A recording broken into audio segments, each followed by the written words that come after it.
ಎಲ್ರಿಗೂ ನಮಸ್ಕಾರ. Welcome back to my YouTube channel learn with me commerce. So ನಿನ್ನೆ ಎಲ್ಲ ನಾವೇನು ಮಾಡ್ತಾಯಿದ್ವಿ, ಮಾರ್ಕೆಟಿಂಗ್ ಮ್ಯಾನೇಜ್ಮೆಂಟೇ ಇವತ್ತು ಕಂಟಿನ್ಯೂಷನ್ ಇದೆ.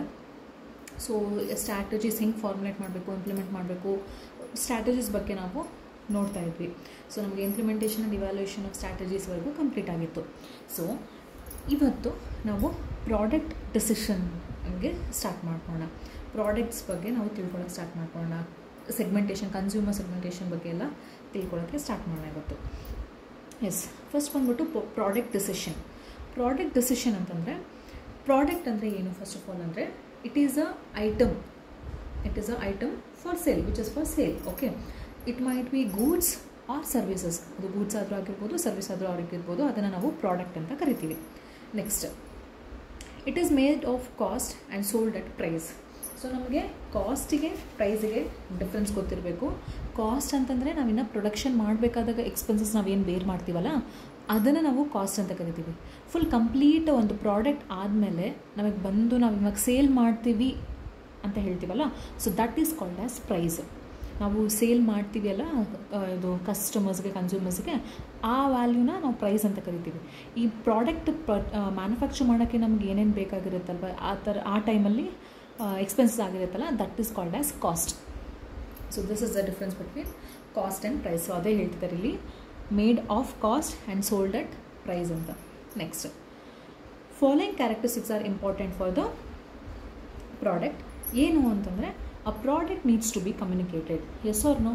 ಈಗ ನಾವು ಕಮ್ಯುನಿಕೇಟೇ ಮಾಡಿಲ್ಲ ಈ ಥರದ್ದೊಂದು ಪ್ರಾಡಕ್ಟ್, ಫಾರ್ ಎಕ್ಸಾಂಪಲ್ ಈ ಪೆನ್ಸಿಲ್ ಅಂದ್ಕೊಳ್ಳಿ, ಈ ಥರದ್ದೊಂದು ಪ್ರಾಡಕ್ಟ್ ಇದೆ ಅಂತಂದು ನಾನು ಕಮ್ಯುನಿಕೇಟೇ ಮಾಡಿಲ್ಲ ಅಂತಂದರೆ ಹೇಗೆ ಗೊತ್ತಾಗುತ್ತೆ ಕಸ್ಟಮರ್ಸಿಗೆ? Yes or no? ಸೊ ಇದನ್ನು ನಾವು ಮಾರ್ಕೆಟಿಂಗ್ ಮಾಡಬೇಕು, ಅಡ್ವರ್ಟೈಸಿಂಗ್ ಮಾಡಬೇಕು, ಪ್ರಮೋಷನ್ ಮಾಡಬೇಕು. ಆವಾಗ ನಮಗೆ ಗೊತ್ತಾಗುತ್ತೆ, ಓಕೆ ಈ ಥರ ಒಂದು ಪ್ರಾಡಕ್ಟ್ ಇದೆ ಅಂತ ಕನ್ಸ್ಯೂಮರ್ಸಿಗೆ ಗೊತ್ತಾಗ್ಬಿಟ್ಟು they will start purchasing. Yes or no? So first ಏನು ಮಾಡಬೇಕು, ಕ್ಯಾರೆಕ್ಟರಿಸ್ಟಿಕ್ಸ್ ಇಂಪಾರ್ಟೆಂಟ್ ಫಾರ್ ಪ್ರಾಡಕ್ಟ್ ಅಂದರೆ we should communicate. Product needs to be communicated ಅಂತ. ನೆಕ್ಸ್ಟ್, ಆ product needs a name. Yes or no? ಒಂದು ನೇಮ್ ಬೇಕು. ಇದೇನಿದು? ಪೆನ್ಸಿಲ್. ಯಾವ pencil? ಇದಕ್ಕೇನಿರುತ್ತೆ, ಒಂಥರ ಅಪ್ಸರನೋ ಏನೋ, ಅಪ್ಸರ, ನಟರಾಜು, ಒಂದು ಪ್ರಾಡಕ್ಟಿಗೆ ನೇಮು ನಾವು ಇಡ್ತೀವಿ. So product should be communicated, product needs name. Next, product should be adaptable with trends, timings and changes. Yes, ಈಗ ನೋಡಿ, ನಾರ್ಮಲ್ ಇದಂತೂ ಪೆನ್ಸಿಲ್ ಮುಂಚೆಯಿಂದ ಈ ಥರ ಇದೆ. ಬಟ್ ಇವಾಗ ಏನಾಗುತ್ತೆ, ಇವಾಗಿರೋ ಸ್ಟೂಡೆಂಟ್ಸ್, ಇವಾಗಿರೋ ಚಿಲ್ಡ್ರನ್ ಡಿಫ್ರೆಂಟ್ ಎಕ್ಸ್ಪೆಕ್ಟ್ ಮಾಡ್ತಾರೆ. ಓಕೆ, ಆಮೇಲೆ ಏನು ಮಾಡಿದ್ರು, ಅವರು ಎರೇಸರ್ ತರಕ್ಕೆ ಸ್ಟಾರ್ಟ್ ಮಾಡಿದ್ರು. ಸೊ ಈ ಪೆನ್ಸಿಲಿಗಿಲ್ಲ, but usually pencil with eraser ಕೊಡೋಕ್ಕೆ ಸ್ಟಾರ್ಟ್ ಮಾಡಿದರು. ದೇ ಸ್ಟಾರ್ಟೆಡ್ ಏನು ಮಾಡ್ತಾರೆ, they started adapting to the trends, changes. ಆ ಟೈಮಿಗೆ ಅದನ್ನು ಅವರು ಚೇಂಜಸ್ ಮಾಡ್ಕೊಳ್ಳೋಕ್ಕೆ ಸ್ಟಾರ್ಟ್ ಮಾಡಿದರು ಅಂತ. ಸೊ ಇದೆಲ್ಲ ಪ್ರಾಡಕ್ಟ್ಸ್ನ characteristics. It is important characteristics for a product ಅಂತ. ನೆಕ್ಸ್ಟ್ ಬಂದ್ಬಿಟ್ಟು ಪ್ರಾಡಕ್ಟ್ ಮಿಕ್ಸ್. ಪ್ರಾಡಕ್ಟ್ ಮಿಕ್ಸ್ ಅಂದರೆ ಏನು? ಸೊ ಇಲ್ಲಿ ಎಕ್ಸಾಂಪಲ್ ಮುಖಾಂತರನೇ ನಾನು ಕೊಡ್ತೀನಿ. ಸೊ ಪ್ರಾಡಕ್ಟ್ ಮಿಕ್ಸ್ ಅಂದರೆ ಏನು? ಒಂದು ಕಂಪನಿ ಇದೆ, ಫಾರ್ ಎಕ್ಸಾಂಪಲ್ HUL ಅಂದರೆ ಹಿಂದೂಸ್ತಾನ್ ಯೂನಿಲಿವರ್ ಲಿಮಿಟೆಡ್. ಎಸ್, ಅವ್ರು ಏನು ಮಾಡ್ತಿದ್ದಾರೆ, ಶ್ಯಾಂಪೂಸ್, ಡಿಟರ್ಜೆಂಟ್ಸ್, ಸೋಪ್ಸ್, ಡಿಫ್ರೆಂಟ್ ಥಿಂಗ್ಸ್ನ ಮ್ಯಾನುಫ್ಯಾಕ್ಚರ್ ಮಾಡಿ ಸೇಲ್ ಮಾಡ್ತಿದ್ದಾರೆ. Yes or no? ಏನೇನು ಮಾಡ್ತಿದ್ದಾರೆ, ಒಂದೇ ಕಂಪನಿ 3 ಪ್ರಾಡಕ್ಟ್ ಲೈನ್ಸ್ನ they are 3 or more. Okay, ಅದನ್ನು ಮಾಡ್ತಿರೋದನ್ನು ನಾವು ಪ್ರಾಡಕ್ಟ್ ಮಿಕ್ಸ್ ಅಂತ ಕರಿತೀವಿ. ಓಕೆ, ನೆಕ್ಸ್ಟ್, ಪ್ರಾಡಕ್ಟ್ ಲೈನ್ ಅಂದರೆ ಏನು? ಬೆಸ್ಟ್ ಎಕ್ಸಾಂಪಲ್ ಇದಕ್ಕೆ ನಾನು ಎಕ್ಸಾಂಪಲ್ ಕೊಟ್ಟರೆ ಈಸಿಯಾಗಿ ಅರ್ಥ ಆಗುತ್ತೆ ಅಂತ ನಾನು ಎಕ್ಸಾಂಪಲ್ ಕೊಡ್ತಾಯಿದ್ದೀನಿ ನಿಮಗೆ. ಬಿಕಾಸ್ ನಮಗೆ ಆ ವರ್ಡ್ದು ಮೀನಿಂಗ್ ಗೊತ್ತಾಗಬೇಕು. ನಾವೇನು ಇಲ್ಲಿ ಥಿಯೋರಿ ಬರೀತಿಲ್ಲ. Yes or no? ನಮಗೆ ಆ ವರ್ಡ್ ಮೀನಿಂಗ್ ಗೊತ್ತಾಗಬೇಕು. ಸೊ ಅದಕ್ಕೆ ಪ್ರತಿಯೊಂದಕ್ಕೂ ಎಕ್ಸಾಂಪಲ್ಸ್ ಕೊಟ್ಬಿಟ್ಟು ನಾನು ಹೇಳ್ತಾ ಇದ್ದೀನಿ. ಪ್ರಾಡಕ್ಟ್ ಲೈನಿಗೆ ಎಕ್ಸಾಂಪಲ್ ಏನಂದರೆ ನೆಸ್ಲೆ. ಸೊ ನೀವು ಕೇಳಿರ್ತೀರ, ನೆಸ್ಲೆ ಒಂದು ಕಂಪನಿ. ಈ ಕಂಪನಿ ಡಿಫ್ರೆಂಟ್ ಪ್ರಾಡಕ್ಟ್ಸ್ನ ಮ್ಯಾನುಫ್ಯಾಕ್ಚರ್ ಮಾಡುತ್ತೆ. ಸೊ ಫಸ್ಟ್ ಒಂದು ಮಿಲ್ಕ್ ಬೇಸ್ಡ್ ಪ್ರಾಡಕ್ಟು ಮ್ಯಾನುಫ್ಯಾಕ್ಚರ್ ಮಾಡುತ್ತೆ. ನೆಸ್ಲೆ ಮಿಲ್ಕ್ ಮೇಡ್ ಅಂತ ಸಿಗುತ್ತೆ. ಸೊ ನಾವು ಕಂಡೆನ್ಸ್ಡ್ ಮಿಲ್ಕ್ ಮೇಡ್ ಇಸ್ ಅಂತ condensed milk. So milk based ಪ್ರಾಡಕ್ಟನ್ನು ನೆಸ್ಲೆ ಮ್ಯಾನುಫ್ಯಾಕ್ಚರ್ ಮಾಡುತ್ತೆ. ನೆಕ್ಸ್ಟ್, ಫುಡ್ ಬೇಸ್ಡ್ ಪ್ರಾಡಕ್ಟನ್ನು ಮ್ಯಾನುಫ್ಯಾಕ್ಚರ್ ಮಾಡುತ್ತೆ. ಏನದು? Maggi is a Nestle company. Yes or no? Next, chocolate based ಪ್ರಾಡಕ್ಟನ್ನು ಈ ನೆಸ್ಲೆ ಮಾಡುತ್ತೆ. ಏನದು? ಕಿಟ್ಕ್ಯಾಟ್ ನೆಸ್ಲೆ ಕಂಪನಿದು. ಸೊ ಇದೇನಾಗುತ್ತೆ, ಇದೆಲ್ಲ ನಾವು ಪ್ರಾಡಕ್ಟ್ ಲೈನ್ ಅಂತ ಕರಿತೀವಿ. ಇದು ಒಂದು ಪ್ರಾಡಕ್ಟ್ ಲೈನ್, ಇದು ಒಂದು ಪ್ರಾಡಕ್ಟ್ ಲೈನ್, ಇದು ಒಂದು ಪ್ರಾಡಕ್ಟ್ ಲೈನ್. ಓಕೆ, ಇದನ್ನೇನಂತ ಕರಿತೀವಿ ಅಂದರೆ ಪ್ರಾಡಕ್ಟ್ ಮಿಕ್ಸ್. ಈ company These are different parts of the company, different products of the company. Okay na? I think product mix and product line ಗೊತ್ತಾಗಿದೆ ಅಂತ. Next product line length. So product line length ನಾವು ಹೆಂಗೆ ಕಂಡಿಡ್ತೀವಿ ಅಂತಂದರೆ total number of products line. So ಇಲ್ಲೇ ಇದನ್ನೇ ತೊಗೊಳ್ಳೋಣ. Total number of product line ಎಷ್ಟಿದೆ? 1 2 3. ಎಷ್ಟು? 3. Okay. Total number of products let's say 10. So ಇವೆರಡು ಮಲ್ಟಿಪ್ಲೈ ಮಾಡಿದರೆ ನಮಗೆ ಬರೋದೇ ಪ್ರಾಡಕ್ಟ್ ಲೈನ್ ಲೆಂತ್. ಅರ್ಥ ಆಗ್ತಿದೆ ಅಂದ್ಕೊಂಡಿದ್ದೀನಿ. ಪ್ರಾಡಕ್ಟ್ ಲೈನ್ ಲೆಂತ್ ಅಂದರೆ total number of product lines. Okay. Total number of products, that is called as product line length. ಇಷ್ಟೇ ತಿಳ್ಕೊಳ್ಳಿ. Product line width. Product line width ಅಂತಂದರೆ number of product lines is product line with number of product line company offers. ಅದನ್ನು ನಾವು product line width ಅಂತ. ಇಲ್ಲಿ ಎಷ್ಟಿದೆ? 1 2 3. So that is called as 3 is product line width. ಅರ್ಥ ಆಗ್ತಿದೆ ಅಂದ್ಕೊತಿದ್ದೀನಿ. So next product line depth. Product line depth ಅಂದರೆ ಏನು ಅಂತಂದರೆ ಟೋಟಲ್ ನಂಬರ್ ಆಫ್ ಪ್ರಾಡಕ್ಟ್ಸ್ ಏನಿರುತ್ತಲ್ಲ, number of products offered in product line ಏನಿರುತ್ತಲ್ಲ 10. ಸೊ ಇದನ್ನು ನಾವು ಪ್ರಾಡಕ್ಟ್ ಲೈನ್ ಡೆಪ್ತ್ ಅಂತ ಕರಿತೀವಿ. ಸೊ ಇದು ಒಂದು ಇದರಲ್ಲೇ ನಾವು product line length, width, depth ಎಲ್ಲ ಗೊತ್ತಾಗಿರುತ್ತೆ ಅಂತ ಅಂದ್ಕೊತಿದ್ದೀನಿ. ಓಕೆ. ನೆಕ್ಸ್ಟ್ ಬಂದು ಸ್ಟಾಕ್ ಕೀಪಿಂಗ್ ಯೂನಿಟ್ ಅಂತ. Stock keeping unit SKU. SKUಗೆ ಬೆಸ್ಟ್ ಎಕ್ಸಾಂಪಲ್ ನಾನು ಕೊಡ್ತೀನಿ. ಯಾವುದಾದ್ರೂ ಒಂದು ಪ್ರಾಡಕ್ಟ್ ಪರ್ಚೇಸ್ ಮಾಡಿರ್ತೀರ, ಅಲ್ಲಿ ಒಂದು ಬಾರ್ಕೋಡ್ ರೀಡರ್ ಇರುತ್ತೆ. If you have observed there will be some barcode reader. ಅಲ್ಲಿ ಮೇಲೆ ಒಂದು 8 ಡಿಜಿಟ್ಸ್ ನಂಬರ್ ಇರುತ್ತೆ. So 8 digit alphanumerical number ಇರುತ್ತೆ ನಿಯರ್ ಬಾರ್ಕೋಡ್.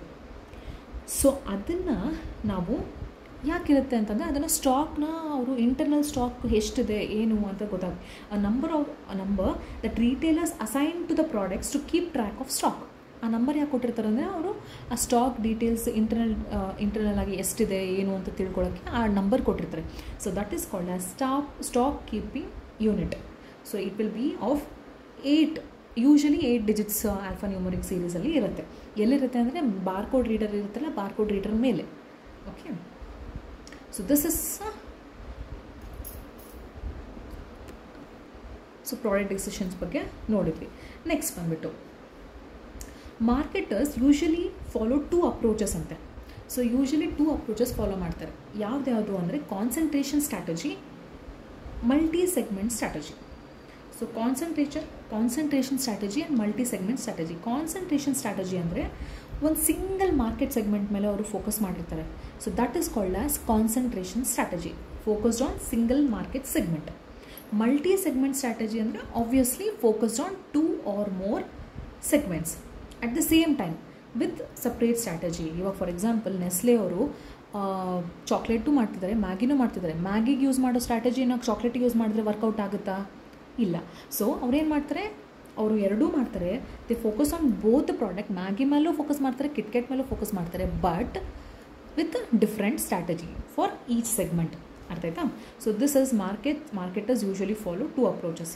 ಒಂದು single market, multi market. Next basis of consumers segmentation. ಇವಾಗ ನಾವೇನು ಹೇಳಿದೆ, ಕನ್ಸ್ಯೂಮರ್ನ ನಾವು ಡಿವೈಡ್ ಮಾಡ್ಕೊತೀವಿ. ಓಕೆ. ಒಂದು ಮಾರ್ಕೆಟರ್ಸ್ ಏನು ಮಾಡ್ತಾರೆ, ಕನ್ಸ್ಯೂಮರ್ನ ಅವರು ಡಿವೈಡ್ ಮಾಡ್ಕೊತಾರೆ. ಯಾವ ಬೇಸಿಸ್ ಮೇಲೆ ಡಿವೈಡ್ ಮಾಡ್ಕೊತಾರೆ ಅಂತ ನಾವು ನೋಡ್ಕೊಳ್ಳೋಣ ಇವಾಗ. ಓಕೆ. ಫಸ್ಟು ಅಂತ ಬಂದು ಡೆಮೋಗ್ರಫಿಕ್ ಸೆಗ್ಮೆಂಟೇಷನ್ ಅಂತ. ಡೆಮೋಗ್ರಫಿಕ್ ಸೆಗ್ಮೆಂಟೇಷನಲ್ಲಿ ಫ್ಯೂ ಪಾಯಿಂಟ್ಸ್ ಬರುತ್ತೆ. ಅದರಲ್ಲಿ ರೆಸಿಡೆನ್ಷಿಯಲ್ ಸ್ಟೇಟಸ್. ಈಗ ರೂರಲ್ ಇರ್ತಾರೆ, ಅರ್ಬನ್ ಇರ್ತಾರೆ. ರೂರಲ್ ಕನ್ಸ್ಯೂಮರ್ಸ್ ಇರ್ತಾರೆ, ಅರ್ಬನ್ ಕನ್ಸ್ಯೂಮರ್ಸ್ ಇರ್ತಾರೆ. Rural consumers taste and preferences ಬೇರೆ, urban consumers taste and preferences ಬೇರೆ. Yes or no? ಸೊ ಈ ಡೆಮೋಗ್ರಫಿಕ್ ಸೆಗ್ಮೆಂಟೇಷನಲ್ಲಿ ಫಸ್ಟ್ ಬಂದು ರೆಸಿಡೆನ್ಷಿಯಲ್ ಸ್ಟೇಟಸ್. ಸೊ ಇಲ್ಲಿ consumer segmentation rural, urban. Age age wise ಕೂಡ ಸೆಗ್ಮೆಂಟೇಷನ್ ಮಾಡ್ತಾರೆ. ಹೇಗೆ? ಸೊ ಯಂಗ್ ಪೀಪಲಿಗೆ ಒಂಥರ, ಟೀನೇಜರ್ಸಿಗೆ ಒಂಥರ, ಮಿಡಲ್ ಏಜ್ಡ್ ಪೀಪಲ್ಗೆ ಒಂಥರ, ಸೀನಿಯರ್ ಸಿಟಿಸನ್ಸಿಗೆ ಒಂಥರ, ಇಲ್ಲ if they are parental care ಇರೋ ಥರ ಒಂಥರ. For example if anybody is pregnant, so ಆ ಕನ್ಸ್ಯೂಮರ್ಸ್ನ ಸಪ್ರೇಟಾಗಿ ಇಟ್ಕೊತಾರಲ್ವ. ಸೊ ಡಿಫ್ರೆಂಟ್ ಆ ಥರ ನೋಡೋಕ್ಕೆ ಸ್ಟಾರ್ಟ್ ಮಾಡ್ತಾರೆ. ನೆಕ್ಸ್ಟ್ ಜೆಂಡರ್, ಮೇಲ್, ಫೀಮೇಲ. ಮೇಲ್ಗೆ ಕೆಲವೊಂದು ಪ್ರಾಡಕ್ಟ್ಸ್ ಇರುತ್ತೆ, ಫೀಮೇಲ್ಸ್ಗೆ ಕೆಲವೊಂದು ಪ್ರಾಡಕ್ಟ್ಸ್ ಇರುತ್ತೆ. ಸೊ ಆ ಥರನೂ ಕನ್ಸ್ಯೂಮರ್ ಸೆಗ್ಮೆಂಟೇಷನ್ ಮಾಡ್ಕೊತಾರೆ. Next occupation. ಸಿ ಸ್ಯಾಲ್ರಿಡ್ ಪರ್ಸನ್ಗೆ ಕೆಲವೊಂದು ಇರುತ್ತೆ, ಆ್ಯಂಡ್ ಸೆಲ್ಫ್ ಎಂಪ್ಲಾಯ್ಡಾ, ಪ್ರೊಫೆಷ್ನಲ್ಸಾ, ಸೊ ಅವ್ರವ್ರ ಟೇಸ್ಟ್ ಡಿಫ್ರೆನ್ಸ್ ಇರುತ್ತಲ್ಲ. ಇವಾಗ ಸ್ಯಾಲ್ರಿ ಎಂಪ್ಲಾಯ್ ಥಿಂಕ್ ಮಾಡೋದು ಥರ ಸೆಲ್ಫ್ ಎಂಪ್ಲಾಯ್ಡ್ ಥಿಂಕ್ ಮಾಡಲ್ಲ, ಸೆಲ್ಫ್ ಎಂಪ್ಲಾಯ್ಡ್ ಥಿಂಕ್ ಮಾಡೋ ಥರ ಪ್ರೊಫೆಷನಲ್ಸ್ ಥಿಂಕ್ ಮಾಡಲ್ಲ. ಸೊ ಇವ್ರಿಗೆ ಸ್ವಲ್ಪ ಡಿಫ್ರೆನ್ಸಿಯೇಷನ್ ಇದ್ದೇ ಇರುತ್ತೆ. ಸೊ ಇವರು ಕನ್ಸ್ಯೂಮರ್ ಸೆಗ್ಮೆಂಟೇಷನ್ ಮಾಡ್ತಾರೆ. ಓಕೆ, ಸ್ಯಾಲ್ರಿಡ್ ಎಂಪ್ಲಾಯ್ ಹಿಂಗೆ, ಸೆಲ್ಫ್ ಎಂಪ್ಲಾಯ್ಸ್ ಹಿಂಗೆ, ಇವರು ಪ್ರೊಫೆಷನಲ್ ಎಂಪ್ಲಾಯೀಸ್ ಇವ್ರಿಗೆ ತಕ್ಕಂತೆ ಒಂದು ಪ್ರಾಡಕ್ಟ್ ಮ್ಯಾನುಫ್ಯಾಕ್ಚರ್ ಮಾಡೋದು, ಇವ್ರಿಗೆ ತಕ್ಕಂತೆ ಒಂಥರ ಆ ಥರ ಹೇಳೋದು. Okay, next generation. ಈಗ ಜನ್ರೇಷನಲ್ಲಿ ಓಲ್ಡ್ ಜನ್ರೇಷನ್, ನ್ಯೂ ಜನ್ರೇಷನ್ ಇರುತ್ತೆ. ಈ ಜನ್ರೇಷನ್ ಹಿಂಗೆ ಅನ್ನೋಷ್ಟೊತ್ತಿಗೆ ಎಷ್ಟು ಚೇಂಜಸ್ ಆಗಿಬಿಟ್ಟಿರುತ್ತೆ. ಟೇಸ್ಟ್ ಆ್ಯಂಡ್ ಪ್ರಿಫರೆನ್ಸಸ್ ಡಿಫ್ರೆಂಟ್, ತುಂಬ ವೇರಿ ಆಗುತ್ತೆ. ಸೊ ಇವಾಗ ನಿಮ್ಮ ಪೇರೆಂಟ್ಸಿಗಿರೋ ಟೇಸ್ಟ್ ಆ್ಯಂಡ್ ಪ್ರಿಫರೆನ್ಸಸ್, ನಿಮಗಿರೋ ಟೇಸ್ಟ್ ಆ್ಯಂಡ್ ಪ್ರಿಫರೆನ್ಸಸ್ ಸೇಮಾ? ಇಲ್ಲ, it differs. Yes or no? So ಇಲ್ಲಿ ಜನ್ರೇಷನ್ ಗ್ಯಾಪು ಕೂಡ ಇಂಪಾರ್ಟೆಂಟ್. ಸೊ ಜನ್ರೇಷನ್ ಗ್ಯಾಪ್ ಪ್ರಕಾರನೂ ಒಂದು ಕನ್ಸ್ಯೂಮರ್ ಸೆಗ್ಮೆಂಟೇಷನ್ನ ಮಾಡ್ಕೊಂಡಿರ್ತಾರೆ. Next household income. Okay, household income ಇದೇನಾಗುತ್ತೆ, McKinsey studied how rapidly Indian economy creating a new consumers. ಇವಾಗ for example Indian consumers ರ್ಯಾಪಿಡಾಗಿ grow ಆಗ್ತಾ ಇದ್ದಾರೆ, ಎಕಾನಮಿ ಕೂಡ ಆ ಥರನೇ ಇನ್ಕ್ರೀಸ್ ಆಗ್ತಾ ಇದೆ. ಸೊ ಕಿನ್ಸೆ ಅವ್ರು ಏನು ಮಾಡಿದ್ರು, ಅದ್ರ ಬಗ್ಗೆ ರಿಸರ್ಚ್ ಮಾಡಿದರು, ಅದ್ರ ಬಗ್ಗೆ ಸ್ಟಡಿ ಮಾಡಿದರು. ಈ ಸ್ಟಡೀಡ್ ಹೆಂಗೆ ಅಷ್ಟು ಇಂಡಿಯನ್ ಎಕಾನಮಿ ಅಷ್ಟು ಡಿಫ್ರೆಂಟಾಗಿ ನ್ಯೂ ಕಸ್ಟಮರ್ಸ್ನ ಕ್ರಿಯೇಟ್ ಮಾಡ್ತಿದ್ದಾರೆ ಅಂತ. ಸೊ ಅವಾಗ ಮಾಡಿದಾಗ ಅವರಿಗೆ 5 ಕನ್ಸ್ಯೂಮರ್ ಸೆಗ್ಮೆಂಟ್ ಸಿಕ್ತು. ಸೊ ಫಸ್ಟ್ ಒಂದು ಏನು ಅಂತಂದರೆ ಗ್ಲೋಬಲ್ಸ್. ಸೊ ಸೆಗ್ಮೆಂಟ್ ಗ್ಲೋಬಲ್ಸ್ ಬಂತು. ಇದ್ರದ್ದು ಇವರು ಮ್ಯಾಕ್ಕಿನ್ಸೆ ಅವ್ರದ್ದು ಸ್ಟಡಿ ಹೇಗಿದೆ ಅಂತಂದರೆ, standard of living at par with well developed countries. Standard of living ಹೆಂಗಿದೆ ಅಂತಂದರೆ we say India is developing country. So ಅದು ಡೆವಲಪ್ಡ್ ಆಗಿದ್ರು ಇನ್ನೂ ನಾವು ಡೆವಲಪಿಂಗ್ ಕಂಟ್ರಿ ಅಂತಲೇ ಹೇಳ್ತಿದ್ದೀವಿ ನಮ್ಮ ಇಂಡಿಯಾನ. ಸೊ ಇವರು ಹೇಗಿದೆ standard of living of Indian people ಅಂತಂದರೆ, it is at par with, ಅಂದರೆ equal to the developed countries ಅಂತ ಹೇಳ್ತಿದ್ದಾರೆ. So this is this segment and description. Okay, next strivers. So buy the bulk of all consumer goods in India. So they buy all the consumer goods in India. So ಇದು ಒಂದು consumer segment ಅಂತ ಹೇಳ್ತಿದ್ದಾರೆ. Seekers ಅಂದರೆ ಏನು, they by some durables. ಹೌದಾ, ತುಂಬ ವರ್ಷ ಬಾಳಿಕೆ ಬರುವಂಥದ್ದು, like example television, small house appliances, home appliances ಎಲ್ಲ ತೊಗೊತಾರೆ. Next aspirers, by the most basic durable such as transistor radios, bicycles and aspire for rest. No ಇಂಡಿಯಾದಲ್ಲಿ ನಾವು ಹಿಂದಿನ ಮರಿತಿಲ್ಲ, ಲೈಕ್ ಆ್ಯಂಟಿಕ್ಸ್ ಅಂತ ತೊಗೊಂಡು ಬಂದಿಟ್ಕೊತೀವಿ. ಈಗ ಸೈಕ್ಲಿಂಗ್ ಭಾಳ ಆಗಿದೆ. ಸೊ ಆ ಥರ they are aspirers. Next deprived, generally do not consume manufactured goods. No ಅವ್ರು ಏನು ಮಾಡ್ತಾರೆ, ದೇ ಯೂಶಲಿ ಫ್ರೆಶ್ ಆಗಿ ಯೂಸ್ ಮಾಡೋಕ್ಕೆ ಸ್ಟಾರ್ಟ್ ಮಾಡ್ತಾರೆ. ಆ ಥರ ಕನ್ಸ್ಯೂಮರ್ ಸೆಗ್ಮೆಂಟ್ ಇದೆ. ಹೌದಾ, so they will be healthy ಅದೆಲ್ಲ. ಓಕೆ, ಇದು ಒಂಥರ ಕಿನ್ಸೆ ಅವ್ರದ್ದು ಸ್ಟಡಿ. ಸೊ ಇದೊಂದು ಸತಿ ನೋಡ್ಕೊಳ್ಳಿ ನೀವು. Next education. ಸೊ ಎಜುಕೇಷನ್ ಮೇಲೆ ಕೂಡ ಕನ್ಸ್ಯೂಮರ್ನ ಡಿವೈಡ್ ಮಾಡ್ತಾರೆ. ಲೈಕ್ ಅವರು ಅಂಡರ್ ಗ್ರ್ಯಾಜುಯೇಟೆಡಾ, ಇಲ್ಲ ಗ್ರ್ಯಾಜುಯೇಟೆಡಾ, ಇಲ್ಲ ಪೋಸ್ಟ್ ಗ್ರ್ಯಾಜುಯೇಟಾ. ಸೊ ಅದಕ್ಕೆ ತಕ್ಕಂತೆ ಕೆಲವೊಂದು ಕನ್ಸ್ಯೂಮರ್ ಸೆಗ್ಮೆಂಟ್ ಮಾಡ್ಕೊತಾರೆ. For example K set books ಎಲ್ಲರೂ ಏನು ಗ್ರ್ಯಾಜುಯೇಟ್ ಮಾಡೋಕ್ಕಾಗುತ್ತಾ? ಇಲ್ಲ, ಪಿ ಜಿ ಮುಗಿಸಿರ್ಬೇಕು ಅವರು. ಸೊ ಪಿ ಜಿ ಮುಗಿಸಿರ್ಬೇಕಂದ್ರೆ ಈಗ ಬುಕ್ಸ್ ಮಾಡೋ ಟಾರ್ಗೆಟ್ ಏನಿರುತ್ತೆ, ಕೆ ಸೆಟ್ ಬುಕ್ಸ್ ಮಾಡೋ ಟಾರ್ಗೆಟ್ ಪಿ ಜಿ ಸ್ಟೂಡೆಂಟ್ಸ್. ಒಂದು ಕಸ್ಟಮರ್ ಸೆಗ್ಮೆಂಟ್. ಸೊ ಆ ಥರ ಫ್ಯಾಮಿಲಿ ಸ್ಟ್ರಕ್ಚರ್, ನ್ಯೂಕ್ಲಿಯರ್ ಫ್ಯಾಮಿಲಿನ, ಜಾಯಿಂಟ್ ಫ್ಯಾಮಿಲಿನ, ಸಿಂಗಲ್ಸಾ, ಆ ಥರನೂ ನೋಡ್ತಾರೆ.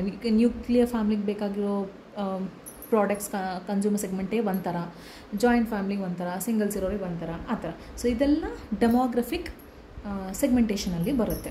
Okay, consumer segmentation.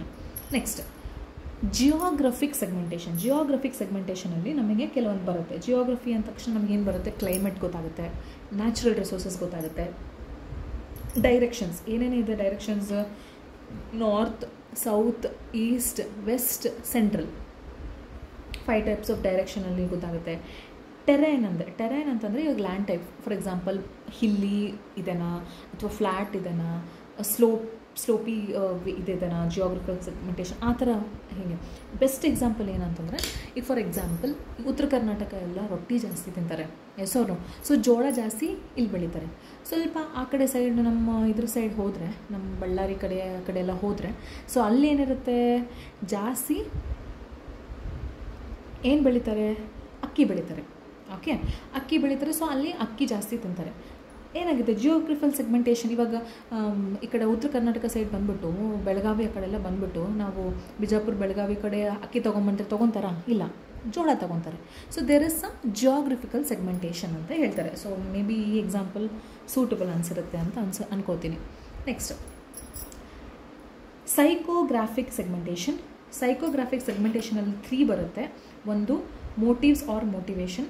ಇಲ್ಲಿ ಏನಾಗಿರುತ್ತೆ, ಬೇಸಿಕ್ ನೀಡ್ಸ್ 2 ಟೈಪ್ಸ್ ಬರುತ್ತೆ. ಇಲ್ಲಿ ಬೇಸಿಕ್ ನೀಡ್ಸ್ ಇರುತ್ತೆ, ಹೈ ಎಂಡ್ ನೀಡ್ಸ್ ಇರುತ್ತೆ. ಬೇಸಿಕ್ ನೀಡ್ಸ್ನ ಹೇಳಿದ್ದೆ ಆವಾಗಲೇ, ನಿನ್ನೆ ಕ್ಲಾಸಲ್ಲಿ ಯಾವಾಗೋ ಹೇಳಿದ್ದೆ. ಬೇಸಿಕ್ ನೀಡ್ಸ್ ಅಂದರೆ ಏನು, ಫುಡ್ಡು, ಶೆಲ್ಟರು, ಕ್ಲೋತಿಂಗ್ ಅದು ಸಿಕ್ಕರೆ ಸಾಕಪ್ಪ ಅಂತ. ಹೈ ಎಂಡ್ ನೀಡ್ಸ್ ಅಂದರೆ ಇನ್ನೊಂದು ಚೂರು extra.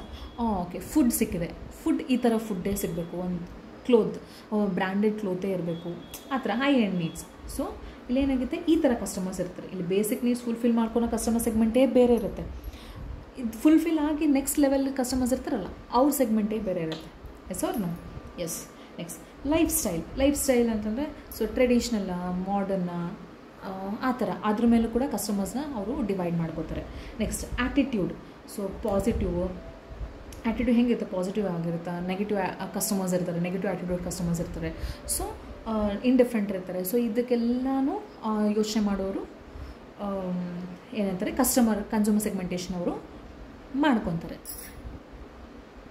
Next, behavioural segmentation. Behavioural ಸೆಗ್ಮೆಂಟೇಷನಲ್ಲಿ ಏನಾಗುತ್ತೆ ಅಂದರೆ, on the basis of actual consumers behaviour towards a product category. ಇದೇನಾಗುತ್ತೆ, actual consumers behaviour ಹೇಗಿದೆ ಒಂದು ಪ್ರಾಡಕ್ಟ್ ಮೇಲಾಗಿರ್ಬೋದು, ಆ ಪ್ರಾಡಕ್ಟ್ ಕ್ಯಾಟಗರಿ ಮೇಲಾಗಿರ್ಬೋದು, ಅದ್ರ ಪ್ರಕಾರ ಅವರು ಒಂದು ಕನ್ಸ್ಯೂಮರ್ ಸೆಗ್ಮೆಂಟ್ನ ಮಾಡ್ಕೊತಾರೆ. Okay, some of the important variables used for behavioural segmentation are. Some of the important variables use ಮಾಡಿದ್ದಾರೆ. ಏನೇನು ಅಂದರೆ, ಬೆನಿಫಿಟ್ ಸಾರ್ಟ್. ಅಂದರೆ ಡಿಫ್ರೆಂಟ್ ಕನ್ಸ್ಯೂಮರ್ಸ್ ಇರ್ತಾರೆ, they seek values of different basis. ಇವಾಗ ಏನು ಹೇಳ್ತಾರೆ, ಕೆಲವರು ಕನ್ಸ್ಯೂಮರ್ಸ್ ಏನು ಮಾಡ್ತಾರೆ, ನಾವು ಇವಾಗ ಎಕ್ಸಾಂಪಲ್ ಮೋರ್ ಎಲ್ಲರಿಗೂ ನಾಲೆಜ್ ಇರುತ್ತೆ ಅಂತ ಮೋರ್ ಬಗ್ಗೆ ಹೇಳ್ತಿದ್ದೀನಿ. ಮೋರಲ್ಲಿ ಇವಾಗ ಫ್ರೀ ಹೋಮ್ ಡೆಲಿವರಿ ಇಟ್ಟಿದ್ದಾರೆ. ಈ ಕಡೆ ನಮ್ಮ ಕಡೆ ಇದೆ, ಆಬ್ವಿಯಸ್ಲಿ ಎಲ್ಲ ಕಡೆನೂ ಇರುತ್ತೆ. ನಮಗೇನು ಕನ್ವೀನಿಯೆಂಟ್ ಆಯ್ತಾ ಇಲ್ಲ. So I am the type of consumer, I am satisfied with it. ನಾನು ಹೋಗಿ ಶಾಪಿಂಗ್ ಮಾಡಿದ್ರೆ ಆ ಶಾಪಿಂಗ್ ಹಬ್ಬ ಫ್ರೀ ಡೆಲಿವರಿ ಮನೆಗೆ ತಂದು ಕೊಡ್ತಾರೆ ಅಂತ. ಸೋನು ಕನ್ವೀನಿಯನ್ಸ್ ಆಯಿತು. ನೆಕ್ಸ್ಟ್, ಎಫಿಷಿಯಂಟ್ ಸರ್ವಿಸಸ್ ಕರೆಕ್ಟಾಗಿ ಪ್ರೊವೈಡ್ ಮಾಡಬೇಕು. ಇವಾಗ ಮೋರ್ ಎಕ್ಸಾಂಪಲ್ ತೊಗೊತೀನಿ, ಅಲ್ಲಿ ಹೋಗ್ತೀನಿ, ಅಲ್ಲೆಲ್ಲ ಶಾಪಲ್ಲಿ ಪ್ರತಿಯೊಂದು ನಾನು ನೋಡ್ತೀನಿ, ನನಗೆ ಏನೋ ಸಿಕ್ಕಿಲ್ಲ ಅಂತಂದರೆ they have to give that services. ತರಿಸ್ಕೊಡ್ತೀನಿ, ಏನೋ ಮಾಡ್ತೀನಿ ಅಂತ ಹೇಳಬೇಕು. ಸೊ ನನಗೆ ಎಫಿಷಿಯಂಟ್ ಸರ್ವಿಸಸ್ ಸಿಗಬೇಕು. Brand satisfaction. So for example ನಾನು ಪರ್ಟಿಕ್ಯುಲರ್ ಬ್ರ್ಯಾಂಡ್ ಯೂಸ್ ಮಾಡ್ತಿರ್ತೀನಿ, ಆ ಶಾಪಿಗೆ ಹೋಗ್ಬಿಟ್ಟು ಈ ಬ್ರ್ಯಾಂಡ್ ಇದೆನಾ ಇಲ್ಲ ಅಂತ ಕೇಳಿದಾಗ ಅವ್ರು ಇದೆ ಅಂತಂದರೆ ಐ ಫೀಲ್ ಹ್ಯಾಪಿ. ಅಲ್ಲಿಲ್ಲ ಅಂತಂದಾಗ ಅಯ್ಯೋ ಮತ್ತೆ ಇನ್ನೊಂದು ಶಾಪಿಗೆ ಹೋಗ್ಬೇಕಾ ಅನ್ನೋ ಥಾಟ್ ಬರುತ್ತಾ ಇಲ್ವಾ. ಸೊ ಬ್ರ್ಯಾಂಡ್ ಸ್ಯಾಟಿಸ್ಫ್ಯಾಕ್ಷನ್ ಇರಬೇಕು. Next, economic price. ಅಂದರೆ ನನಗೆ ರೀಸನಬಲ್ ಪ್ರೈಸ್ಗೆ ಸಿಗಬೇಕು. MRP ಮೇಲೆ ಕಮ್ಮಿ ಕೊಟ್ಟಿದ್ದಾರೆ ಅಂದರೆ ಹ್ಯಾಪಿ ಆಗ್ತೀನಿ. S or no? ಸೊ ಈ ಥರ ಈ ಕಸ್ಟಮರ್ ಸೆಗ್ಮೆಂಟೇಷನ್ ಬಿಹೇವಿಯರಲ್ ಆಗಿ ಹೇಗಿರುತ್ತೆ ಅಂತ ನಾವು ನೋಡ್ತಿದ್ವಿ. ಅದರೊಳಗೆ ಫಸ್ಟ್ ಪಾಯಿಂಟ್ ಬಂದ್ಬಿಟ್ಟು benefit sort. Next, usage rate. ಈಗ ಒಂದು ಪ್ರಾಡಕ್ಟ್ ಇರುತ್ತೆ, ಅದನ್ನು ಅವರು ಯೂಶಲಿ ಚೆನ್ನಾಗಿ ಯೂಸ್ ಮಾಡೋ ಕಸ್ಟಮರ್ಸು ಇರ್ತಾರೆ, ಅದನ್ನು ಯೂಟಿಲೈಸ್ ಮಾಡ್ಕೊಳೋ ಕಸ್ಟಮರ್ಸ್ ಇರ್ತಾರೆ, ಅದನ್ನು ಮಾಡ್ರೇಟಾಗಿ ಯೂಸ್ ಮಾಡ್ಕೊಳ್ಳೋ ಕಸ್ಟಮರ್ಸು ಇರ್ತಾರೆ, ಅದನ್ನು ಯೂಸೇ ಮಾಡಲಾರ್ದವ್ರು ಇರ್ತಾರೆ. ಸೊ ಯಾರ್ಯಾರು ಕಸ್ಟಮರ್ಸ್ ಯೂಸ್ ಮಾಡ್ತಾರೆ, ಯೂಸ್ ಮಾಡಲ್ಲ ಅಂತ ನಾವು ತಿಳ್ಕೊಬೇಕು. So that is usage rate. Next, brand loyalty. ಈಗೇನು ಮಾಡ್ತೀವಿ, ನಾವು ಒಂದು ಪರ್ಟಿಕ್ಯುಲರ್ ಬ್ರ್ಯಾಂಡ್ನ ಫಿಕ್ಸ್ ಆಗಿಬಿಟ್ಟಿರ್ತೀವಿ. ಸೊ ಎಕ್ಸಾಂಪಲ್ ನಾನೇನು ಮಾಡ್ತೀನಿ, ಇಲ್ಲಿ ನಮ್ಮ ಸುತ್ತಮುತ್ತ ಇರೋದೇನಿದೆ ಅಂತಂದರೆ ಟ್ರೆಂಡ್ಸ್ ಇದೆ. ಕ್ಲೋದಿಂಗ್ ರಿಲೇಟೆಡ್ ಹೇಳ್ತಿದ್ದೀನಿ. ಟ್ರೆಂಡ್ಸ್ ಸಿಗುತ್ತೆ, ಒಂದು ಒಳ್ಳೆ ಕ್ವಾಲಿಟಿ ಸಿಗಬೇಕು ಅಂತಂದರೆ ನಾನು ಏನು ಮಾಡ್ತೀನಿ, ಟ್ರೆಂಡ್ಸಿಗೆ ಹೋಗ್ತೀನಿ. ಟ್ರೆಂಡ್ಸಲ್ಲಿ ಒಂದು ಪರ್ಟಿಕ್ಯುಲರ್ ಬ್ರ್ಯಾಂಡ್ ಇದೆ ನಮ್ಮದು, ನಾನು ಯೂಸ್ ಮಾಡೋ ಡ್ರೆಸ್ಸಸ್ದು. ಸೊ ಆ ಬ್ರ್ಯಾಂಡಲ್ಲಿನೇ ನೋಡ್ತಾ ಇರ್ತೀನಿ ನಾನು. ಸೊ ಆ ಥರ ಕಸ್ಟಮರ್ಸ್ನ ಏನಂತಾರೆ, ಹಾರ್ಡ್ ಕೋರ್ ಲಾಯಲ್ಸ್ ಅಂತ ಕರೀತಾರೆ. I will stick to that product only. ಆ ಬ್ರ್ಯಾಂಡೇ ತೊಗೊತೀನಿ ನಾನು ಜಾಸ್ತಿ. So that is called as hard core. ಇಲ್ಲಾಂದರೆ ಇನ್ನೊಂದು ಎಕ್ಸಾಂಪಲ್ ಕೊಡಬೇಕಂದ್ರೆ ಒಂದು ಜ್ಯುವೆಲರಿ ಶಾಪ್ ಅಂತ ಅಂದ್ಕೊಳ್ಳಿ. ಮುಂಚೆಯಿಂದಲೂ ನಮ್ಮ ಅಜ್ಜಿ ತಾತದ ಕಾಲದಿಂದಲೂ ಒಂದು ಬ್ರ್ಯಾಂಡ್ ಒಂದು ಜ್ಯುವೆಲರಿ ಶಾಪ್ ಇರುತ್ತೆ. ನಾವೇನು ಮಾಡ್ತೀವಿ, ಅಲ್ಲೇ ಹೋಗ್ತೀವಿ, ಪ್ರತಿಯೊಂದಕ್ಕೂ ಅಲ್ಲೇ ಪರ್ಚೇಸ್ ಮಾಡ್ತೀವಿ. ಅಂದರೆ we are permanent customers type. So that is called as hard core loyal. Next split loyals. ಇಲ್ಲೇನಾಗುತ್ತೆ ಅಂತಂದರೆ customers buy from different stores. They buy from different stores or product brands and are not loyal to the particular brand. ಇವಾಗ ಏನು ಮಾಡ್ತೀವಿ, for example ಒಂದು ಕಡೆ ಶಾಪಿಗೆ ಹೋಗಿದ್ದೀವಿ ಅಂದ್ಕೊಳ್ಳಿ, ಯಾವಾಗಲೂ ಹೋಗಿದ್ದೀವಿ, ನಮಗಲ್ಲಿ ಇಷ್ಟ ಆಗಲಿಲ್ಲ, ನಾನು ಏನು ಮಾಡ್ತೀನಿ, ಅದು ಬಿಟ್ಟೆ ನೆಕ್ಸ್ಟ್ ಶಾಪಿಗೆ ಹೋಗ್ತೀನಿ. ಐ ಆಮ್ ನಾಟ್ ಲಾಯಲ್ ಅಲ್ಲ, ಒಂದು ಪರ್ಟಿಕ್ಯುಲರ್ ಬ್ರ್ಯಾಂಡ್ಗೆ ಅಥವಾ ಪರ್ಟಿಕ್ಯುಲರ್ ಶಾಪಿಗೆ ಮಾರ್ಕೆಟಿಗೆ ನಾನು ಲಾಯಲ್ ಇಲ್ಲ. So that is called a split loyals ಅಂತ. ಓಕೆ, ನೆಕ್ಸ್ಟ್ ಶಿಫ್ಟಿಂಗ್ ಲಾಯಲ್ಸ್ ಅಂತಂದರೆ ಒಂದೊಂದು ಸತಿ ಏನು ಅನಿಸುತ್ತೆ, ಇಷ್ಟು ದಿವಸ ನಾನು ಈ ಶಾಪಿಗೆ ಹೋಗಿದ್ದೀನಲ್ಲ, ಈ ಸತಿ ಈ ಶಾಪ್ ಬೇಡ, ಇನ್ನೊಂದು ಶಾಪಿಗೆ ಹೋಗೋಣ, ಇನ್ನೊಂದು ಸ್ಟೋರಿಗೆ ಹೋಗಿ ಪರ್ಚೇಸ್ ಮಾಡೋಣ, ನಮಗೆ ಇನ್ನೊಂದು ಬೇರೆ ಕಲೆಕ್ಷನ್ ಸಿಗುತ್ತೇನೋ ಅಂತ ನಾವು ನೋಡ್ತಿರ್ತೀವಿ. So for example, best example ಅಂದರೆ ಅಮೆಝಾನು, ಫ್ಲಿಪ್ಕಾರ್ಟ್ ನಾವು ಯೂಸ್ ಮಾಡ್ತಾ ಇರ್ತೀವಿ ಆನ್ಲೈನ್ ಶಾಪಿಂಗ್. ಅಮೆಝಾನಲ್ಲಿ ಹೋಗ್ತೀವಿ, ಓಕೆ, ಒಂದು ಟಿ ವಿ ಪರ್ಚೇಸ್ ಮಾಡ್ಬೇಕು ಅಂದ್ಕೊತೀವಿ ಅಂದ್ಕೊಡಿ, ಫಸ್ಟ್ ಅಮೆಝಾನಲ್ಲಿ ನೋಡ್ಕೊತೀವಿ. ಅಮೆಝಾನಲ್ಲಿ ಈ ಕಾಸ್ಟ್ ಜಾಸ್ತಿ ಇದೆ ಅಂತ ಅನ್ಸಿದ್ರೆ ಬೇಡ ಬಿಡು, ಫ್ಲಿಪ್ಕಾರ್ಟಿಗೆ ಹೋಗೋಣ ಅಂತ ಅಂದ್ಕೊತೀವಿ. ಸೊ ಫ್ಲಿಪ್ಕಾರ್ಟಲ್ಲಿ ಹೋಗ್ತೀವಿ. So we will shift. So customers keep shifting from one seller to another, okay, for the sake of new and more experience. So example Amazon and Flipkart.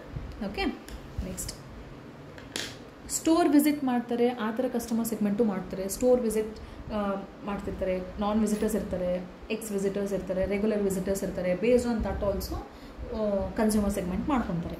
Next occasions. ಕೆಲವೊಬ್ಬರು ಒಕೇಶನಲ್ಲಿ ಹೋಗೋ ಥರ ಇರ್ತಾರೆ. ಈಗ ಫಾರ್ ಎಕ್ಸಾಂಪಲ್, ಈಗ ಕಂಚಿ ಆ ಕಡೆ ಎಲ್ಲ ಸ್ಯಾರೀಸ್ ಎಲ್ಲ ಯಾವಾಗ ಸೇಲ್ ಆಗುತ್ತೆ, ಫೆಸ್ಟಿವ್ ಆಫರ್ಸ್ಗೆ ಜಾಸ್ತಿ ಸೇಲ್ ಆಗುತ್ತೆ. ಆ್ಯಂಡ್ ಮ್ಯಾರೇಜಸ್ ಇದ್ದರೆ ಹೋಗ್ತಾರೆ ಕಸ್ಟಮರ್ಸು. ಸೊ ನನ್ನ ಥಾಟ್ ಹೆಂಗಿರುತ್ತೆ, ಓಕೆ, ಇಲ್ಲಿ ಒಂದು ಫಂಕ್ಷನ್ ನಮ್ಮ ಮನೇಲಿ ಮ್ಯಾರೇಜ್ ಇದೆ, ಸೊ ನಾನು ಅಲ್ಲಿ ಹೋಗ್ಬಿಟ್ಟು ಪರ್ಚೇಸ್ ಮಾಡ್ತೀನಿ. ಅದನ್ನು ನಾವು ಒಕೇಶ್ನಲ್ ಕಸ್ಟಮರ್ಸ್ ಅಂತ ಕರಿತೀವಿ. Customers who make purchase on special occasions. ಆ ಥರ ಕಸ್ಟಮರ್ಸು ಇರ್ತಾರೆ. ಆ ಕಂಚಿನಲ್ಲಿ ರೆಗ್ಯುಲರ್ ಕಸ್ಟಮರ್ಸು ಇರ್ತಾರೆ, ಈ ಥರ ಒಕೇಶ್ನಲ್ ಆಗಿ ಪರ್ಚೇಸ್ ಮಾಡಿ, ದೀಪಾವಳಿ ಮತ್ತು ದಸರಾ, ಈ ಥರ ಮ್ಯಾರೇಜ್ ಫಂಕ್ಷನ್, ಹೌಸ್ ವಾರ್ಮಿಂಗ್ಸ್ ಫಂಕ್ಷನ್ಸ್ಗೆ ಪರ್ಚೇಸ್ ಮಾಡೋರು, ಆ ಥರ ಎಲ್ಲ ಇರ್ತಾರೆ. ಸೊ ಇದಿಷ್ಟು ಬಿಹೇವಿಯರಲ್ ಸೆಗ್ಮೆಂಟೇಷನಲ್ಲಿ ಬರುತ್ತೆ. ಬಿಹೇವಿಯರಲ್ ಸೆಗ್ಮೆಂಟೇಷನ್ ಆದಮೇಲೆ Mark Hunter's customer segmentation. So according to Mark Hunter's customer segmentation ಅವರು ಡಿವೈಡ್ ಮಾಡಿದ್ದಾರೆ. ಯಾವ ಥರ ಅಂತ ನೋಡೋಣ. ಇದು usually extension of behavioural segmentation ಥರನೇ ಇರುತ್ತೆ. Okay, so he identified 5 types of consumers. ಇವರು 5 ಟೈಪ್ಸ್ ಆಫ್ ಕನ್ಸ್ಯೂಮರ್ಸ್ನ ಐಡೆಂಟಿಫೈ ಮಾಡಿದ್ದಾರೆ. ಸೊ ಯಾರ್ಯಾರು ಅಂತ ನೋಡೋಣ. ಫಸ್ಟ್ ಲಾಯಲ್ ಕನ್ಸ್ಯೂಮರ್ಸ್ ಯಾರು ಇರ್ತಾರೆ, ಒಂದು ಶಾಪಿಗೆ 20% ಲಾಯಲ್ ಕನ್ಸ್ಯೂಮರ್ಸ್ ಇದ್ದೇ ಇರ್ತಾರೆ. Yes or no? Loyal consumers ಇದ್ದೇ ಇರ್ತಾರೆ. ಅವರೇ ಜಾಸ್ತಿ, ಒಂದು 50% ಅಬೋ ಅವರೇ ಜಾಸ್ತಿ ಪರ್ಚೇಸ್ ಮಾಡ್ತಾ ಇರ್ತಾರೆ. ಸೊ ಓಕೆ, ಸೊ ಇಲ್ಲೇನು ಹೇಳ್ತಿದ್ದಾರೆ, no more than 20% of customers ಇರ್ತಾರೆ. Okay, loyal customers, but make up to more than 50% of sale. ಈ 20%ಅಲ್ಲಿ 50% ಆಫ್ ಸೇಲ್ಸ್ ನಡೀತಾ ಇರುತ್ತೆ ಅವರಿಗೆ. ನೆಕ್ಸ್ಟ್ ಡಿಸ್ಕೌಂಟ್ ಕಸ್ಟಮರ್ಸ್ ಅಂದರೆ, ಇವಾಗ ನಾನು ತುಂಬ ಹೋಗ್ತಾ ಇದ್ದೀನಿ, ಫ್ರೀಕ್ವೆಂಟಾಗಿ ಆ ಶಾಪಿಗೆ ಹೋಗ್ತಾ ಇದ್ದೀನಿ, ಅವನೇನು ಮಾಡ್ತೀನಿ, ಅವನಿಗೆ ನನಗೆ ಸ್ವಲ್ಪ ಡಿಸ್ಕೌಂಟಲ್ಲಿ ಕೊಡು ನನ್ನ ಪ್ರೈಸ್ ಅಂತ ಹೇಳ್ತಾರೆ. Yes or no? ಆ ಥರ ಮೈಂಡ್ಸೆಟ್ಟಿಂದ ಹೋಗ್ತೀವಲ್ಲ. ಒಂದೇ ಶಾಪಿಗೆ ಹೋಗ್ತಿದ್ದೆ, ನಾನು ನಿನ್ನ ಶಾಪಿಗೆ ಯಾವಾಗಲೂ ಬರ್ತೀನಪ್ಪ, ನನಗೆ ಡಿಸ್ಕೌಂಟ್ ಮಾಡಿಕೊಡು ಅಂತ ಕೇಳ್ತೀವ ಇಲ್ಲ ನಾವು. So that is called as discount customers. Okay, next impulse customers ಅಂದರೆ, ಫಾರ್ ಎಕ್ಸಾಂಪಲ್, ನಾನು ಒಂದು ಶಾಪಿಗೆ ಹೋಗಿರ್ತೀನಿ ಅಂದ್ಕೊಳ್ಳಿ. ಇವಾಗ ನನ್ನ ಫ್ರೆಂಡ್ ಶಾಪಿಂಗ್ ಹೋಗೋಣ ಬಾ, ನಾನು ಶಾಪ್ ಮಾಡ್ಕೋಬೇಕು ಅಂತ ಹೇಳಿರ್ತಾರೆ ಅವರು. ಸರಿ ಅಂತ ಅವ್ರ ಜೊತೆ ಹೋಗಿರ್ತೀನಿ ವಿತ್ ನೋ ಇಂಟೆನ್ಷನ್, ನಾನು ಪರ್ಚೇಸ್ ಮಾಡೋ ಇಂಟೆನ್ಷನ್ ಇರೋಲ್ಲ. ಬಟ್ ಅವ್ರು ತೊಗೊಂಡ್ಮೇಲೆ ನನಗೂ ಏನೋ ಒಂದು ಇಷ್ಟ ಆಗಿ ರ್ಯಾಂಡಮಾಗಿ ನಾನು ಪಿಕ್ ಮಾಡ್ತೀನಿ. So that is called as impulse customers. See, random purchases by customers without any intention of buying before entering the store. Store enter ಆಗೋಕ್ಕಿಂತ ಮುಂಚೆ ನನಗೆ ಯಾವುದೇ ಇಂಟೆನ್ಷನ್ ಇರೋಲ್ಲ. ಸ್ಟೋರ್ ಎಂಟರ್ ಆದಮೇಲೆ ನನಗೆ ಅನಿಸುತ್ತೆ ತೊಗೋಬೇಕು ಅಂತ. ಸೊ ಈ ಥರ ಒಂದು ಇರೋ ಕಸ್ಟಮರ್ಸ್ನ ನಾವು, ಈ ಥರ ಸೆಗ್ಮೆಂಟ್ ಇರೋ ಕಸ್ಟಮರ್ಸ್ನ ಇಂಪಲ್ಸ್ ಕಸ್ಟಮರ್ಸ್ ಅಂತ ಕರಿತೀವಿ. Okay, next need based customers. So need based customers ಅಂದರೆ ಸ್ಪೆಸಿಫಿಕ್ ಇಂಟೆನ್ಷನ್ ಇಟ್ಕೊಂಡೇ ಹೋಗಿರ್ತಾರೆ. ಓಕೆ, ನಾನು ಟಿ ವಿ ತೊಗೋಬೇಕು, ಆ ಟಿ ವಿ ತೊಗೋಬೇಕಂತಲೇ ಹೋಗಿರ್ತೀನಿ ನಾನು. ಸೊ ಅದನ್ನು ನೀಡ್ ಬೇಸ್ಡ್ ಕಸ್ಟಮರ್ಸ್ ಅಂದರೆ ವಿತ್ ಇಂಟೆನ್ಷನ್ ಹೋಗೋರನ್ನ ಇದು ನೀಡ್ ಬೇಸ್ಡ್ ಕಸ್ಟಮರ್ಸ್ ಅಂತ ಕರೀತಾರೆ. ವಾಂಡರಿಂಗ್ ಕಸ್ಟಮರ್ಸ್ ಕೆಲವರು ಇರ್ತಾರೆ. ವಾಂಡರಿಂಗ್ ಕಸ್ಟಮರ್ಸ್ ಅಂತಂದರೆ ಸುಮ್ಮನೆ ಹೋಗ್ತಿರ್ತಾರೆ ಶಾಪಿಗೆ, ಪರ್ಚೇಸ್ ಮಾಡಲ್ಲ. ಸುಮ್ಮನೆ ನೋಡ್ಕೊಂಬರೋಣ ಅಂತ ಹೋಗ್ತಿರ್ತಾರೆ. They are called that is called as window shopping. Window shoppings ಅಂತ ಸುಮ್ಮನೆ ಹೋಗೋದು, ಎಲ್ಲ ನೋಡೋದು ಬರೋದು, ಅದನ್ನು ವಿಂಡೋ ಶಾಪಿಂಗ್ ಅಂತ ಕರೀತಾರೆ. ಸೊ ಆ ಥರ ಕಸ್ಟಮರ್ಸ್ ಕೂಡ ಇರ್ತಾರೆ ಅಂತ. ಸೊ ಇದೆಲ್ಲ ಮಾರ್ಕ್ ಹಂಟರ್ಸ್ ಕಸ್ಟಮರ್ ಸೆಗ್ಮೆಂಟೇಷನಲ್ಲಿ ಬಂದಿದೆ. Okay, yes. Next, classification of marketing benefits. So marketing benefits ಕೆಲವೊಂದು ಕ್ಲಾಸಿಫಿಕೇಷನ್ ಇದೆ. 3 ಕ್ಲಾಸಿಫಿಕೇಷನ್ಸ್ ಇದೆ: undifferentiated marketing, differentiated marketing, concentrated marketing. Undifferentiated marketing ಅಂದರೆ ಮಾಸ್ ಮಾರ್ಕೆಟಿಂಗ್ ಅಂತಲೂ ಕರಿಬೋದು. ಸೊ ಇಲ್ಲೇನಾಗುತ್ತೆ, ಇಲ್ಲಿ ಲಾರ್ಜ್ ಆಡಿಯನ್ಸಿಗೆ ರೀಚ್ ಆಗಬೇಕು ಅಂತ ಈ ಮಾರ್ಕೆಟಿಂಗ್ ಮಾಡ್ತಾರೆ. ಸೊ ಈ ಮಾರ್ಕೆಟಿಂಗಲ್ಲಿ ಲಾರ್ಜ್ ಆಡಿಯನ್ಸಿಗೆ ಮೀಟ್ ಆಗಬೇಕಪ್ಪ ಆದಷ್ಟು ಅಂತ. ಅಂದರೆ ಇವ್ರನ್ನ ಯಾರನ್ನೂ ಈ ಥರ ನಾವು ಕಸ್ಟಮರ್ ಸೆಗ್ಮೆಂಟೇಷನ್ ಮಾಡ್ತೀವಿ, ಡಿವೈಡ್ ಮಾಡ್ತೀವಲ್ಲ ಕಸ್ಟಮರ್ಸ್ನ, ಆ ಥರ ಮಾಡಲ್ಲ ಇವರು. ಎಲ್ರಿಗೂ ರೀಚ್ ಆಗಬೇಕು ಇದು. So it is a marketing strategy that aims to reach as large audience as possible. Instead of dividing the market into segment, it treats all buyers as homogeneous group.